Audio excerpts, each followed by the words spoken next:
Good morning 3 to 5th class. आज हम हिंदी व्याकरण का टॉपिक लिंग पढ़ेंगे। तो लिंग क्या है? लिंग जो है वो संज्ञा के विकार के रूप में माना जाता है। तो संज्ञा के 3 विकार होते हैं, लिंग, वचन और कारक। तो आज हम टॉपिक पढ़ेंगे लिंग। लिंग को हम परिभाषा से समझेंगे। शब्द के जिस रूप से किसी वस्तु या प्राणी के स्त्री या पुरुषवाचक होने का बोध होता है उसे लिंग कहते हैं। लिंग की पहचान का निर्माण प्राय 2 प्रकारों से किया जाता है, शब्द के अर्थ से और शब्द के रूप से। जैसे यहाँ मैंने आपको समझाने के लिए कुछ शब्द दिए हैं। स्त्रीलिंग बेटी है तो पुल्लिंग बेटा होगा, स्त्रीलिंग लड़की है तो पुल्लिंग लड़का होगा, पुत्री स्त्रीलिंग है तो पुत्र पुल्लिंग होगा। लिंग में कुछ शब्द ऐसे होते हैं जो सदैव पुल्लिंग में ही माने जाते हैं, जैसे भारी बड़ी वस्तुएं, प्रदेशों के नाम, देशों के नाम, वृक्षों के नाम, नगरों के नाम, दिन, महीनों और वर्षों के वर्ष के नाम, सागरों के नाम, फूलों के नाम, ग्रहों के नाम, धातु के नाम, पर्वत के नाम। ये सभी हमेशा पुल्लिंग ही माने जाते हैं। इसी तरह लिंग में कुछ शब्द ऐसे होते हैं जो सदैव स्त्रीलिंग में माने जाते हैं, जैसे पुस्तकों के नाम, समूहवाचक शब्दों के नाम, भाषाओं के नाम, लिपि के नाम, झीलों के नाम, नदियों के नाम। ये हमेशा स्त्रीलिंग में ही माने जाते हैं। जिन शब्दों के अंत में आ, पा या पन रहता है वहाँ प्राय पुल्लिंग होता है, जैसे खाना, दाना, बचपन, बुढ़ापा, मोटापन आदि। पुल्लिंग में कुछ शब्द अपवाद होते हैं, कुछ अपवाद शब्द होते हैं, जैसे मोती, पानी, दही और घी। ये सभी पुल्लिंग में माने जाएंगे। और इसी प्रकार स्त्रीलिंग में क्या होता है? जिन शब्दों के अंत में ई, इया, वट या हट का प्रयोग होता है, ई, इया, वट या हट का प्रयोग होता है, वे प्राय स्त्रीलिंग होते हैं, जैसे नदी, कुटिया, मिलावट, थकावट, घबराहट। ये सभी स्त्रीलिंग में माने जाएंगे।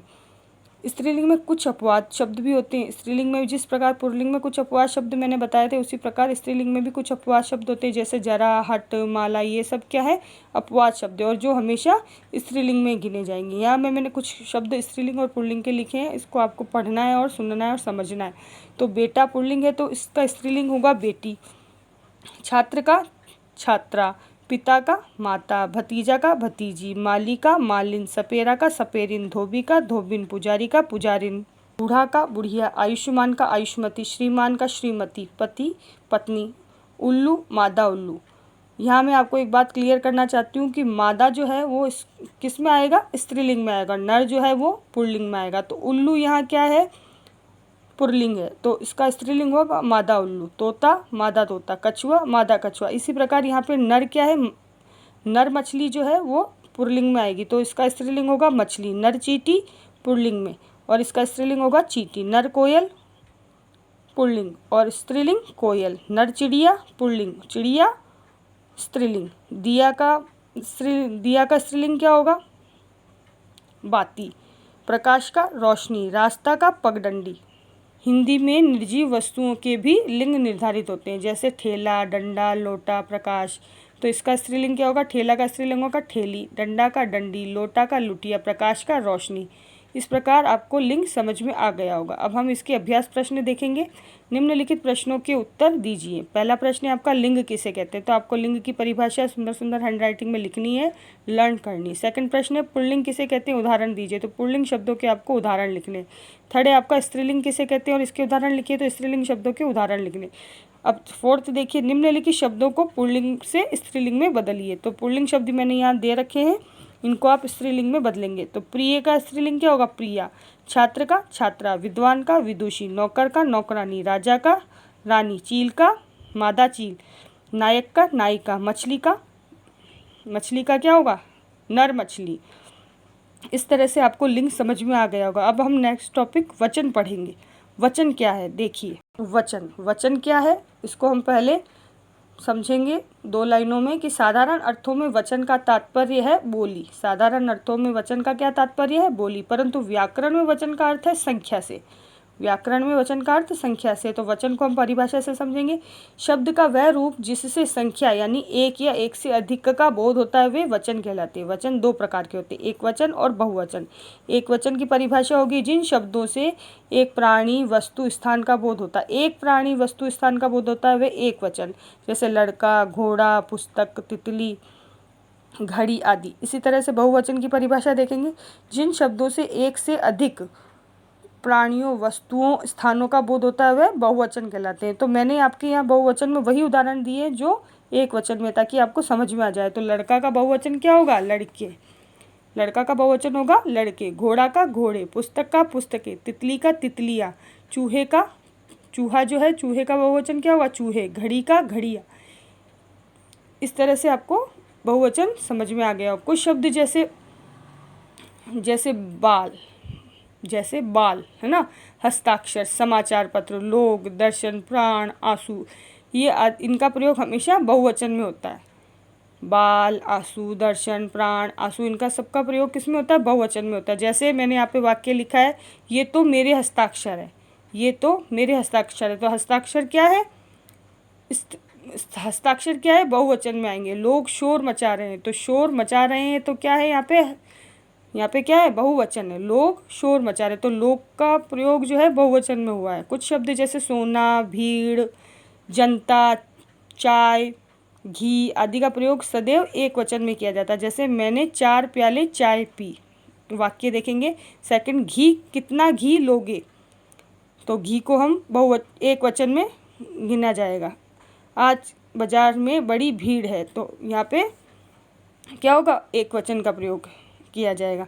कभी कभी बड़प्पन दिखाने के लिए हम मैं के स्थान पर हम का प्रयोग करते हैं। कभी कभी बड़प्पन दिखाने के लिए हम मैं के स्थान पर हम का प्रयोग करते हैं।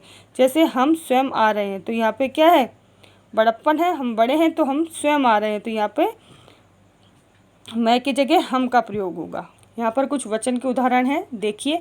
एक वचन पंखा, पंखा का बहुवचन होगा पंखे, बेटा का बहुवचन होगा बेटे, तोता का तोते, लड़का का लड़के, चश्मा का चश्मे, संतरा का संतरे, छात्रा का छात्राएं, शिक्षा का शिक्षाएं, सभा का सभाएं, तस्वीर का तस्वीरें, बहन का बहिनें, गति का गतियाँ, पुस्तक का पुस्तकें, कन्या का कन्याएं, वधु का वधुएं, धेनु का धेनुएं, खटिया का खटिया। चंद्रबिंदु लग जाएगा। जब हम किसी भी ऐसे शब्द को लिखते हैं जो जैसे खटिया है, तो खटिया अगर चंद्रबिंदु लगाया है तो वो बहुवचन हो जाएगा, और अगर चंद्रबिंदु नहीं लग रहा है तो वो एक वचन में गिना जाएगा। जैसे डिबिया, डिबिया क्या है, एक वचन। जैसे ही चंद्रबिंदु लगता है तो वहाँ बहुवचन आ जाएगा। गुड़िया का गुड़िया, जू का जुएँ, बिटिया का बिटिया, माला का मालाएँ, हैं और हैं। यहाँ देखिए, आपको ये मैं इसलिए ज़्यादा अच्छी तरह से समझाना चाह रही हूँ कि यहाँ पर जो है लिखा हुआ है इसमें अनुस्वार नहीं लगा हुआ है। यहाँ पर जो है लिखा हुआ है इसमें अनुस्वार नहीं लगा हुआ है, लेकिन बहुवचन के अंदर मैंने है के अंदर अनुस्वार लगा रखा है, यानी एक बिंदु लगा रखा है। बिंदु को क्या कहते हैं, अनुस्वार कहते हैं। तो है के अंदर अगर बिंदु नहीं लगा है, अनुस्वार नहीं लगा है, तो वह एक वचन में गिना जाएगा, और अगर है के आगे अनुस्वार लगा है तो वह बहुवचन में गिना जाएगा।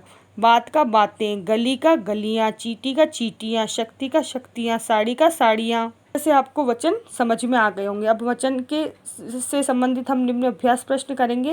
पहला देखिए, वचन किसे कहते हैं। तो वचन की परिभाषा आपको लिखनी, एक वचन और बहुवचन की परिभाषा लिखनी है। कौन कौन से शब्द जो प्राय एक वचन में गिने जाते हैं वो शब्द लिखने हैं। अब हम यहाँ पे शब्दों का, एक वचन शब्दों का बहुवचन बनाएंगे। जैसे शीशी, शीशी का क्या होगा, शीशियाँ। डिब्बियाँ का डिब्बियाँ, यहाँ के ऊपर क्या लग जाएगा, अनुस्वार लग जाए, अनुनासिक लग जाएगा। क्या लग जाएगा, अनुनासिक। अनुस्वार तो होता है, जो पॉइंट हम बिंदु लगाते हैं वो अनुनासिक होता है, अनुस्वार होता है।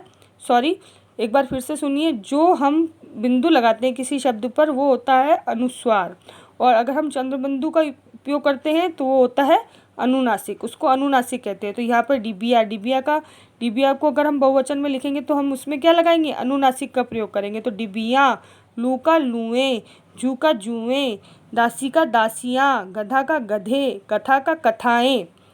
इस तरह से आपको वचन समझ में आ गए होंगे। अगर आपको ये वीडियो पसंद आता है तो प्लीज़ लाइक करें, शेयर करें और सब्सक्राइब करें, और बेल आइकन को ज़रूर दबाएं। नेक्स्ट वीडियो में हम कारक पढ़ेंगे।